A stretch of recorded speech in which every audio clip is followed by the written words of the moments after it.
Welcome to Miss Career Vlog. Samahan niyo po akong pakinggan ang istoryang ibabahagi ko sa inyo. Itago niyo na lang ako sa pangalan na Mirna. Taga Palawan. Kinuha lang ako ng tiyahin kong si Tia Esperanza. Kailangan daw kasi niya ng makakasama sa bahay. Tagalinis, tagaluto at tagalaba. Kasambahay kahit pamangkin ako ng asawa niya. Nagtataka nga ako kung bakit mas close pa si Tia Esperanza kay tatay at nanay. Kahit si Tio Romel naman ang pinsang buo ni nanay. Pero dahil sa hirap ng buhay sa probinsya, wala na akong gaanong tinanong sa mag-asawang Esperanza at Romel. Sumama na ako kaagad sa kanila. Mag-iingat ka ron, Mirna, ha? Kung magkakaproblema, huwag kang magdadalawang isip na padalhan kami ng sulat.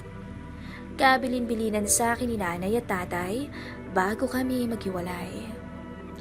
Baon ko sa pag-alis ang pangakong iaahon sa hirap ang mga magulang ko. Simula lang ang pakikisama ko sa mag-asawang Romel at Esperanza. Kung sakali, plano ko nang maghanap ng iba pang trabaho na mas makakatulong sa pamilya ko. Mabait naman ang mag-asawa. Magiliw at hindi sila madamot. Sa biyahe pa lang, nilibre na nila ang pamilya ko ng grocery at kumain na rin kami sa kainan na tuwing kaarawan ko lang napupuntahan at nakakain.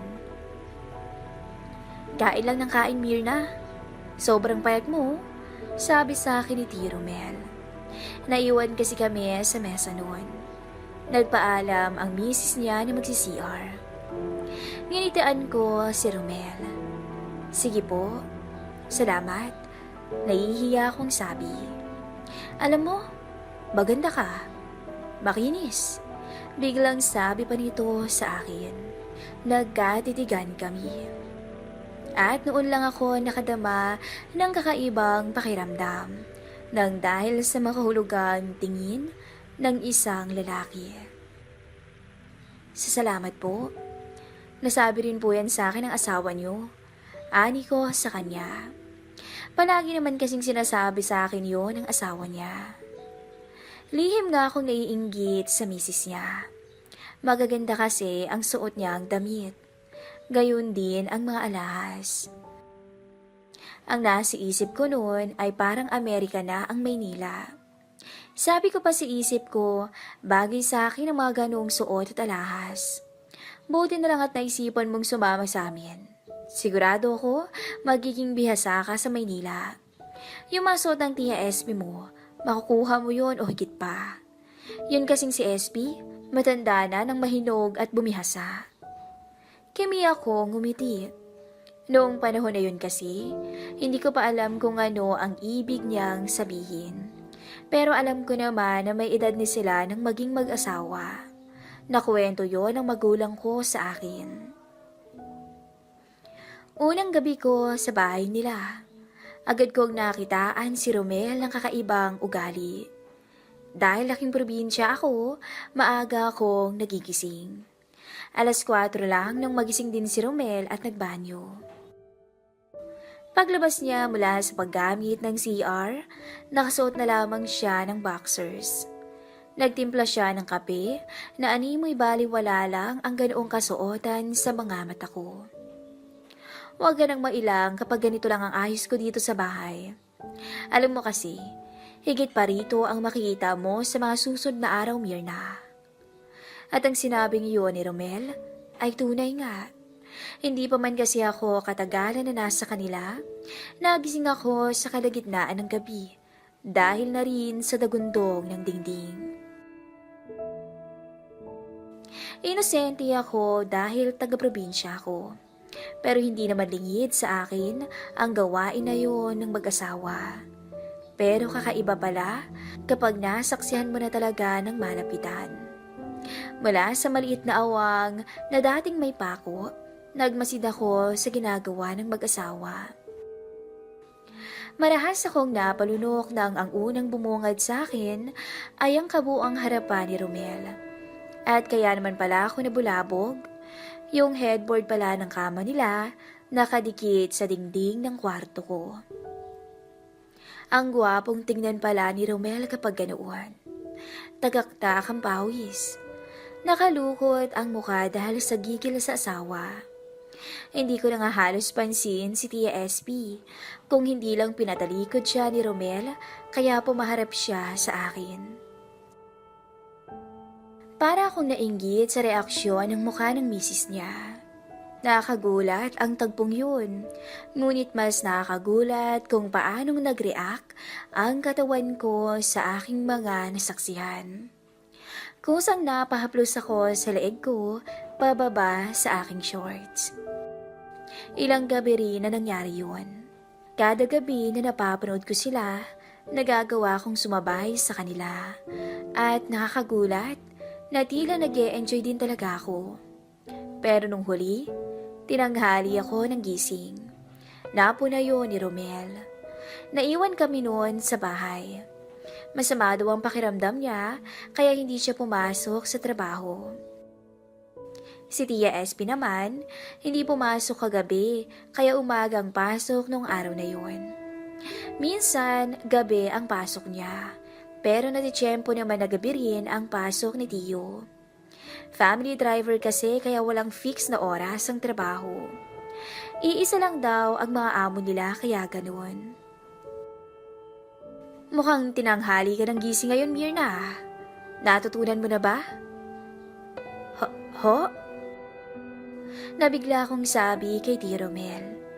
Nagulat ako at nagsalita siya sa malapit sa batok ko. Nakapusod kasi ako noon. Nang humarap naman ako, kinorner niya ako sa mga braso niya. Mahigpit na napasandal na lang ako sa lababo nang ilapit ni Romel ang mukha niya sa akin. Tinatanong ko kung natutunan mo na ba yung napapanood mo tuwing gabi.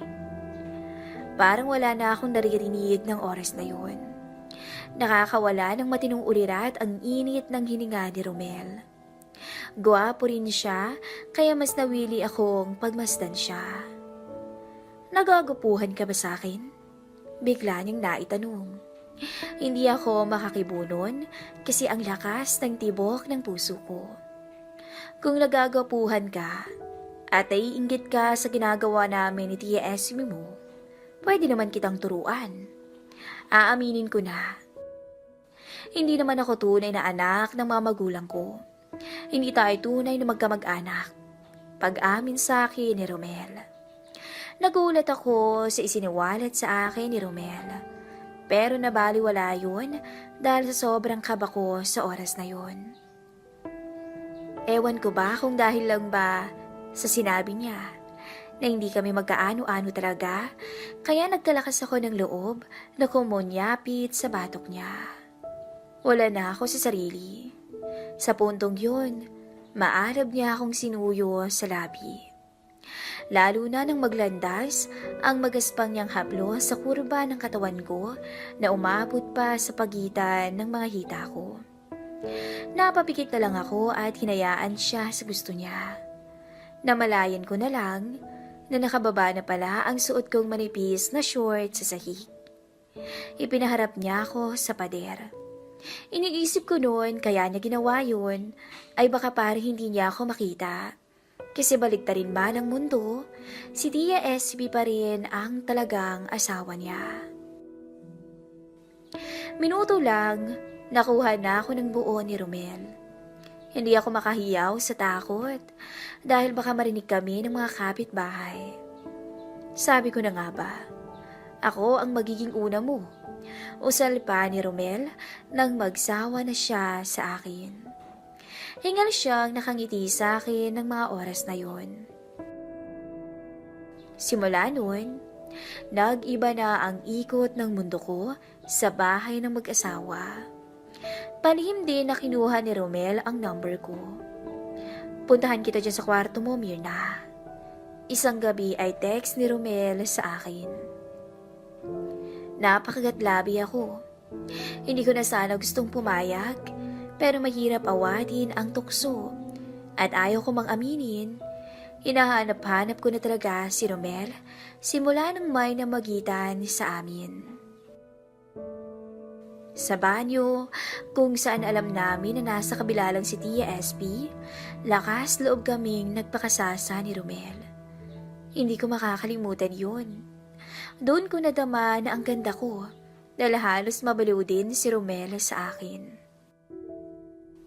Lumipas ang mga araw, pero hindi kami nagpaawat ni Romel sa aming bawal na ginagawa. Sakto, kaarawan mo ngayon, di ba? O eto, may regalo ako sa'yo. Naiyak ako sa tuwa. Binigyan ako ni Tio Romel ng singsing. Sa sobrang dami kong problema, hindi ko na naalala ang birthday ko. Kaya pala may cake sa ref. Binili nilang mag-asawa para sa akin. Kaso lang, hindi ako binati ni Tia SP kasi busy siya nung mga nakaraan. Salamat, Tio Romel. Nagagal akong yakap pa sa kanya. Salamat lang ba? 18 ka na. Marami ka nang alam. Baka naman pwede tayo mamaya. Napangisi ako sa ibig niyang sabihin. Masaya ako sa tuwing masaya si Romel. Niyakap ko ang sarili ko kung pag-ibig na ba ang nadarama at kahit hindi sumasagot ang puso ko, alam na agad ng katawan ko na oo. Kaya walang humpay kaming nagpakasasa ng mister ni Tia ng araw na yon. Sa lahat ng sulok ng bahay, sa lahat ng libreng pagkakataon at oras, hindi kami nagpaawat kahit pawis na kami pareho. Napapansin ko na parang laging gusto mong maiwan ka dito sa bahay, Romela. Hindi maiwasan na babagsak ko ang pinggan. Isang umaga kasi, ayun ang nasambit ni Tia SP sa asawa niya. Oh, ano nangyari sa'yo dyan, Mirna? Sita ng ginang sa akin. Wala po. Dumulas lang tong pinggan. Nasugatan ka ba? Nag-aalalang tanong naman ni Romel. Kinilig naman ako dahil dun. Wala eh. Pag-ibig na ngang talaga. Hindi ako nasugatan. Papasensya na nabasag ko yung pinggan. Hinging paumanhin ko sa kanila. Ayos lang yung nabasag na pinggan. Mahal, huwag mo nang ibaw sa sahod ni Mirna yan, ha? Sabi ni Romel sa misis niya. Nagdabog ang misis niya. O hayaan ang sahod ng pamangkin mo. Nakakaya naman sa inyong magtiyo. Hindi ako makapagsalita. Lalo na nang basta na lamang umalis ang misis niya. Pakiramdam ko kasama na sa dapat kong ihingi ng tawad ang kung anong namamagitan sa amin ni Romel. Huwag mo nang intindihin si SP. Kulang kasi sa dilig kaya ganun. Kinuha ko ang inabot na sahod ni Romel. Mahilig siyang tumayo sa likod ko at sabay yayakap sa bewang ko. At ako naman, hilig ko namang hayaan lang siya sa kapilyuhan niya. Tiyo, ayoko na po. Itigil na natin to. Kulang sa pagsang-ayon na sabi ko. Paano ba sasabihin na tama na at ayoko na? Gayong ang katawan ko, sumigi na naman sa pagtugon. Ilang sandali pa, muli na namang tumugon ang katawan ko kay Romel nang tuluyan niyang maibaba ang shorts ko sa sahig. Yung tinatawag nilang Gloria, sa tingin ko, 10 ang bilang noon pag si Romel ang kasama ng kung sinong babae na abutin yun. Ang galing! Kaya naman pala. Ganun na lang ang gulat ko. Nang araw kasi na yun, nahuli kami ng misis niya. Magpapaliwanag po ako, Tia. Nanginginig ang labi kong sabi. Pero imbis na magalit, biglang naggalas ng suot noon si Tia sa harap ko mismo. Sinabi niyang panoorin ko sila ng asawa niya. Dahil sa takot at pagkabigla, hindi na ako nakakilos pa. Nanatili na lang ako nakatingin sa kanila. Sa lamesa nila ginawa. Ang sakit sa puso habang pinapanood silang mag-asawa. Iniwasan ko na silang makita sa ganoong tagpo dahil dama ko ang pag-ibig ko para kay Romel. At bilang parusa sa naganap sa amin ng mister niya, sinaktan niya ako sa pamamagitan noon. Mahal mo ba si Romel kaya ka umiiyak ngayon? Nagtaka ako sa mapang-uyam na tonong ginamit ni Tia sa akin. Pasensya na. Masyado kong mahal si SB para ipagpalit sa'yo. Matapos sabihin ni Romel yun sa akin, tumawa silang dalawa. Hindi ko na nagawang magtanong. Bigla kasing pumasok ang isang foreigner. At doon, sinabi ng mag-asawa na ang lahat ay palabas lang. Inakit ako ni Romel para sa pagkakataon na yun. Ang mapalasap ako sa isang foreigner. Hindi ko na nagawang makapiglas. Sa labis na pagkadurog ng puso ko, sumang-ayon na lang ako na pagsawaan buong magdamag ng isang foreigner. Pagkatapos nun, ay binayaran niya ako ng malaking halaga.